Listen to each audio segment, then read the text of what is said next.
प्रिय दर्शकों नमस्कार। ज्योतिष शास्त्र में आज हम चर्चा करेंगे मातृश्राप के कारण संतान हानि होने का मुख्य कारण। अर्थात कुछ ऐसे योग होते हैं जन्म कुंडली में जिनकी वजह से व्यक्ति को संतान का लाभ प्राप्त नहीं हो पाता है। अर्थात उसकी पूरी जीवन यूं ही नष्ट हो जाता है, लेकिन उसे संतान का लाभ नहीं हो पाता। इसके पीछे ज्योतिष शास्त्र में क्या तर्क है, क्या ज्योतिष शास्त्र इसके बारे में बताता है। तो जहां तक हम जन्म कुंडली के अंदर विश्लेषण करते हैं और जन्म कुंडलियों के आधार पर देखकर ये तय करते हैं कि कहीं ना कहीं पूर्व जन्म में ऐसे कर्म किए होते हैं जिनकी वजह से व्यक्ति को इस जन्म में लाभ प्राप्त नहीं हो पाता है। अर्थात पूर्व जन्मों के पाप कारण की वजह से इस जन्म में उसको लाभ प्राप्त ना होना ये मुख्य कारण माना जाता है। तो यहाँ पर हम मातृश्राप के कारण अर्थात मातृ शक्ति जहाँ महा या फिर मां समान बहन जिनकी बद्दुआओं की वजह से या उनकी आत्माओं को कहीं ना कहीं व्यक्ति के द्वारा ठेस दी जाती है पूर्व जन्म में, उस वजह से इस जन्म में उनको संतान का लाभ प्राप्त नहीं हो पाता है। ऐसा जन्म कुंडली के आधार पर विश्लेषण में देखा जाता है। जन्म कुंडली के आधार पर ही तय की जाती है कि क्योंकि जन्म कुंडली में कई ऐसे योग होते हैं, कुछ शुभ योग होते हैं तो कुछ अशुभ योग भी होते हैं। शुभ योग जहां व्यक्ति को ऊंचाई तक ले जाता है, वही अगर अशुभ योग हो तो व्यक्ति का पतन ही कर देती है। तो ऐसा जन्म कुंडलियों में होता है योग, जिसकी वजह से व्यक्ति को लाभ भी प्राप्त होता है और हानि भी प्राप्त होती है। अर्थात शुभ योग हो तो उन्हें लाभ प्राप्त हो जाता है, यही अगर जन्म कुंडली में अशुभ योग हो तो व्यक्ति को हानि प्राप्त होती है। तो यहाँ पर हम मातृशक्ति यानी कि मातृश्राप की वजह से संतान हानि होने का ज्योतिष शास्त्र में कुंडली के द्वारा कैसे देखा जाता है, किस आधार पर हम किसी की जन्म कुंडली को देखकर यह तय कर सकते हैं कि इसकी जन्म कुंडली में मातृश्राप है या नहीं। अगर है तो किस वजह से वो मातृश्राप बना हुआ है, ऐसे क्या योग होता है जन्म कुंडली में, ऐसे कौन से ग्रह होते हैं जिनकी वजह से व्यक्ति को मातृश्राप का कारक बन जाते हैं ग्रह। तो यहां पर हमें देखने के लिए सर्वप्रथम किसी भी की जन्म कुंडली हो, चाहे वो जातक की हो या जातिका की, उस जन्म कुंडली में हम पंचम भाव देखेंगे। पंचम भाव संतान का कारक है, पंचम भाव विद्या का कारक है, बुद्धि का कारक है। तो यहां पर हम संतान संबंधित जो लाभ प्राप्त नहीं हो रहा है, जो मातृ श्राप की वजह से, तो उसका विश्लेषण कर रहे हैं। पंचम भाव का स्वामी, जो भी पंचम भाव का स्वामी है उसे हम ज्योतिष शास्त्र में पंचमेश कहते हैं। ये पंचम भाव का स्वामी पंचमेश छठे, आठवें या 12वें भाव में जाना, लगन से पंचम भाव का स्वामी छठे, आठवें या 12वें भाव जाना ही। इसके अलावा लगन का जो मालिक जिसे हम लग्नेश कहते हैं, ये लग्नेश भी अपनी नीच राशि में स्थित हो, अर्थात लग्नेश की जिस राशि में लग्नेश बैठता वो नीच राशि बनती हो, और इसके साथ चंद्रमा भी नीच राशि में स्थित हो, तो हम कह सकते हैं ऐसे व्यक्ति की जन्म कुंडली में मातृश्राप बना हुआ है। और ऐसा व्यक्ति संतान के लिए हमेशा तड़पता ही रहता है, उन्हें संतान का सुख प्राप्त नहीं हो पाता, चाहे वो कितने भी उपाय करें। इस वजह से मातृश्राप बन जाने की वजह से उसे संतान का लाभ प्राप्त नहीं हो पाता है और आजीवन ही संतान के बिना ही रह पाता है। क्यों? यहां पर हम एक कुंडली का विश्लेषण कर रहे हैं। मान लीजिए कोई कुंडली है, जन्म कुंडली कर्क लगन की है। कर्क लगन का जो स्वामी है चंद्रमा है, जिसे हम लग्नेश कहते हैं।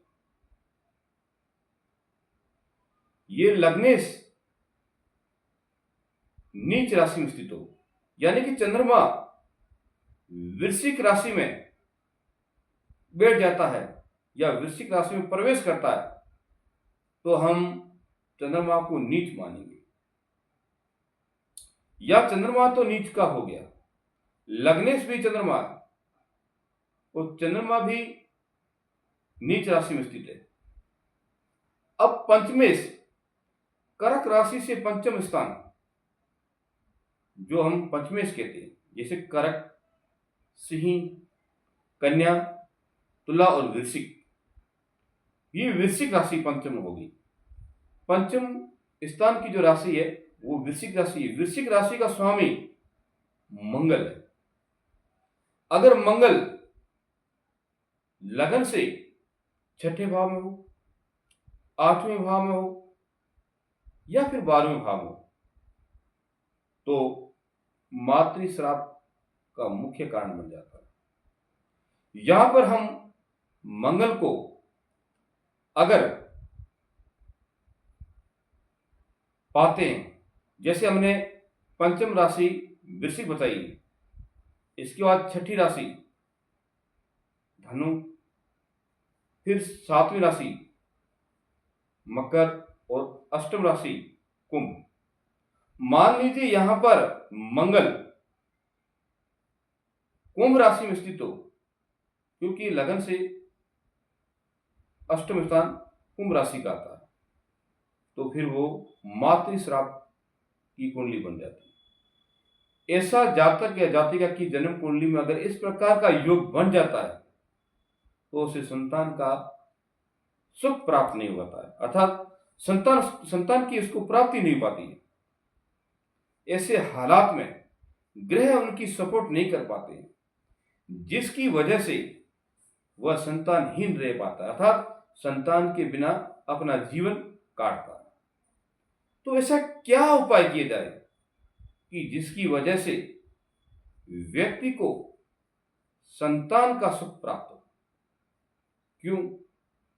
जन्म कुंडलियों में ऐसे योग होते हैं जिसकी वजह से व्यक्ति सुखों को प्राप्त करता है, जिसकी वजह से व्यक्ति दुखों को भी प्राप्त करता है, और ऐसे उपाय भी होते हैं जिसकी वजह से व्यक्ति के सारे अरिष्ट नष्ट हो जाते हैं, यानी कि नष्ट हो जाते हैं, समाप्त हो जाते हैं। तो ऐसा योग अगर जन्म कुंडली के अंदर बन जाता है, तो उसे उपायों के द्वारा हम उसे लाभ प्राप्त कर सकते हैं। तो ऐसे क्या उपाय किए जाए? संतान प्राप्ति के क्या उपाय ऐसे किए जाए कि व्यक्ति को संतान की प्राप्ति हो? तो सर्वप्रथम व्यक्ति अपने घर में गायत्री मंत्र 11,000 से लेकर के कम से कम 11,000, इससे ज्यादा से ज्यादा 1,00,000 गायत्री मंत्र का जाप किया जाए। विधि विधान से ब्राह्मण के द्वारा इस जाप किया जाए मंत्र का, और हवन किया जाए, ब्राह्मण को दान दक्षिणा दी जाए श्रद्धा और भक्ति से, तो मां गायत्री की कृपा से जरूर उसकी संतान होती है। इसके अलावा गोपाल सहस्त्र नाम का पाठ किया जाए, 1,00,000 उसका पाठ किया जाए, या श्री सूक्त या श्री पुरुष सूक्त इनका पाठ किया जाए। इसके अलावा 21 बार पीपल वृक्ष की परिक्रमा की जाए, विधि विधान से उनका पूजन किया जाए, नित्य उनका पूजन पाठ किया जाए, तो ईश्वरीय कृपा से, परमात्मा की कृपा से जरूर उसे संतान प्राप्ति होती है। क्योंकि इन उपाय को करने से, इन उपायों में जितनी श्रद्धा और भक्ति होगी, उतना ही परमात्मा उसके ऊपर जल्दी कृपा करता है, ऐसा योग ज्योतिष शास्त्र में बताया गया है। तो उपाय नियमित रूप से श्रद्धा से अगर किए जाए यथावत, तो उसका लाभ अवश्य प्राप्त होता है। तो ये जन्म कुंडली के अंदर जिस प्रकार मैंने मातृश्राप का उल्लेख किया, मातृश्राप का मुख्य श्राप का वजह यही होता है, पूर्व जन्म में पुरुष द्वारा या महिला द्वारा किसी महिला की बद्दुआ लेना, अर्थात उसकी आत्मा को, उसकी भावनाओं को ठेस पहुंचाया गया हो। कहने का तात्पर्य ये है कि भावनाएं भी सत्य होनी चाहिए और उनकी सत्य भावनाओं का ठेस पहुंचाया गया हो तो उसकी बद्दुआएं लगती है, जिसकी वजह से संतान प्राप्ति में अवरोधक हो जाती है, संतान प्राप्ति नहीं होने देती है। ये दुआएं, बद्दुआएं वास्तविकता में कारगर सिद्ध होती है। इसलिए ज्योतिष शास्त्र हमेशा ये प्रमाण देता है कि व्यक्ति को नित्य ही धर्म संबंधित कार्य करते रहना चाहिए। इस प्रकार कार्य करेगा तो उसके ऊपर ग्रहों का जो दोष है वो कहीं ना कहीं शांत हो जाता है और व्यक्ति अपनी उन्नति में प्रगति करता ही रहता है। तो इस प्रकार ज्योतिष शास्त्र में मातृश्राप का कारण बताया गया, उल्लेख बताया गया, और मैंने एक कुंडली के द्वारा आपको समझा दिया कि इस प्रकार मातृश्राप बनता है। जो कि मातृश्राप एक बार बन जाता है जिसकी जन्म कुंडली में, तो उसको संतान प्राप्ति नहीं होने देता है। और जब तक उनके उपाय नियमित रूप से विधि विधान से नहीं किए जाएंगे, तब तक उनको संतान की प्राप्ति नहीं होगी। जब उपाय विधि विधान से शास्त्र समेत की जाए तो उसको अवश्य ही लाभ प्राप्त होगा, ऐसा ज्योतिष शास्त्र में तर्क दिया गया है। तो मेरा चैनल पसंद आया हो, सब्सक्राइब कीजिए, लाइक कीजिए, कमेंट कीजिए, शेयर कीजिए। राधे राधे, जय श्री कृष्ण।